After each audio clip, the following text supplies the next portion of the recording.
একটি ফলের বাগান, যাতে প্রচুর ফল ধরেছে। বাগানের মালিক ছিল ভালো, এতে গরিব, মিসকিন, ইয়াতিম তারাও উপকৃত হয়েছে। কিন্তু সমস্যাটা হয়েছিল তখনই যখন এই বাগানের মালিকানা চলে যায় এমন লোকের হাতে যারা অন্যের ভালো পছন্দ করে না এবং নিজেরা এককভাবে ভোগ করতে চায়। তারা নিজেদের মধ্যে চুপি চুপি পরামর্শ করলো, সকাল সকাল গিয়ে বাগানের যত ফল আছে সব নিয়ে আসবে, যাতে কেউ না দেখে, যাতে কাউকে না দিতে হয়। এ বলে তারা ঘুমিয়ে গেল এবং সকাল সকাল যখন বাগানে গেল, যে দেখলো সব ফল নষ্ট হয়ে গেছে এবং রাতের মতো কালো হয়ে গেছে।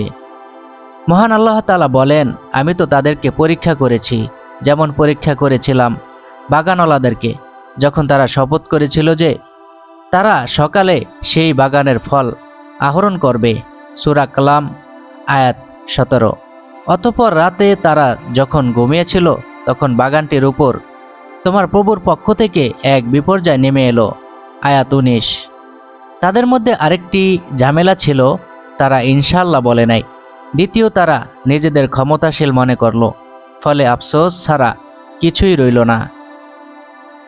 আয়াত 33-এ আল্লাহ তাআলা বলেন, এভাবেই শাস্তি দেওয়া হয়, আর আখিরাতের শাস্তি আরও বড় যদি তারা জানত।